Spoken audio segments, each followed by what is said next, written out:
ازيكم عاملين ايه؟ كل سنة وانتم طيبين. بقالي كتير ما عملتلكوش حاجة، عشان كده النهاردة قلت لازم اعمل لكم حاجة سهلة وسريعة. النهاردة هنعمل مع بعض مكرونة بالريد صوص وعليها كده شوية صدق، وبطريقة سهلة جدا جدا جدا.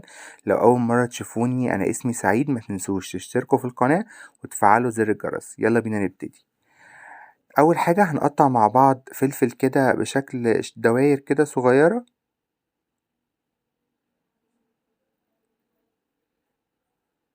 وبعدين هنجيب معانا بصلاية ونبتدي نقطع في البصلاية بتاعتنا. هنقطعها قطع صغيرة خالص كأنها سلطة كده، هنقطعها صغير خالص بحيث ان هي تكون مع المكرونة كده، هتدينا فليفر حلو قوي.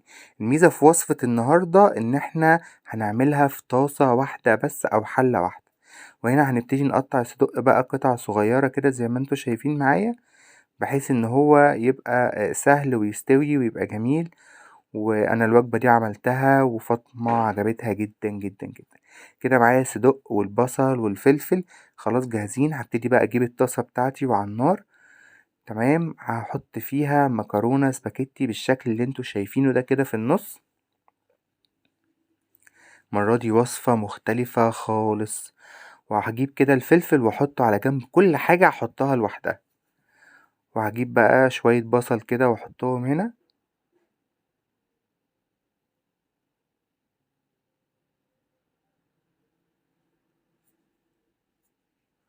وهنزل بقى بالصدق بتاعي احطه بقى في الجنب اللي هناك كده. وطبعا انا عامل صدق كتير شوية، فهحط كمان في الجنب التاني. متنسوش تشتركوا في الانستجرام بتاعنا، سايب لكم اللينكس بتاعهم، والفيسبوك والتيك توك هناك عاملين حاجة عظمة وفي ستوريز تجنن. هننزل بقى بمعلقة زبدة او معلقة ونص زبدة كده، مكعب زبدة هنحطه معاهم كمان. وهننزل بحوالي معلقتين من الصلصة. شايفين المنظر عامل ازاي؟ كل حاجة لوحدها. وبعدين هنبقى غاليين مية كده في الكاتل، ونبتدي نحط مية لغاية لما تغطي كل الحاجات اللي قدامنا دي. هنغطيها خالص عشان كل حاجة معانا تستوي وتبقى في اتجاه بتاعها كويس، وتبقى التست بتاعها 10/10. هننزل بقى مع بعض بالتوابل. هننزل بشوية ملح وفلفل، وهننزل معاهم بشوية بابريكا. آه، جربوها مش هتندموا. ممكن تعملوها في اي وقت، ممكن تعملوها في رمضان على الفطار، سريعة جدا لو حد مستعجل. ممكن تعملوها بقى في اي وقت انتوا عايزينه، لان هي وجبة سريعة جدا جدا جدا ومش بتاخد وقت. هنغطي عليها ونسيبها بقى تغلي مع بعضها. في ناس هتفكر ان دي المبكبكة، هي شبه المبكبكة شوية. حتى هي بتبكبك كده قدامنا اهي. هي فيها كتير جدا جدا جدا مبكبكة، بس احنا مسميينها مكرونة الحلة الواحدة. وهي كمان طعمها مختلف شوية عن المبكبكة. وهنا انا بدأت احس خلاص ان المية بتاعتي بدأت تقل. تابعوا المية لو المكرونة، لان كل واحد المكرونة بتاعته بتختلف. لو المكرونة لسه ما استوتش ممكن تزودوا لها مية تاني، مفيش اي مشكلة خالص. نبتدي بقى كده نفك المكرونة من بعضيها.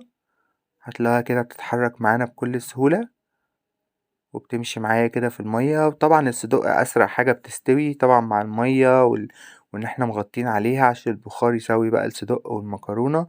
هتلاقوا الموضوع. نعمل بقى ميكس كده الحاجات دي كده مع بعضيها. انتوا مش متخيلين الريحة اللي طالعة عاملة ازاي. بجد حاجة فوق مستوى الروعة. حلوة أوي أوي أوي. وطعمها حلو لما كل حاجة اتقلبت على بعضيها كده في الآخر. بقت حلوة جدا، وأظن الطريقة سهلة جدا وما أخدتش معانا وقت خالص. زي ما انتوا شايفين كده المكرونة، بصوا عاملة ازاي، بصوا الريد صوص، وبصوا الصدوق غرقان بقى كده في الصلصة والبصل، وطبعا الفلفل موجود. بجد عظمة. هتعجبكم جدا. وكل سنة وانتم طيبين.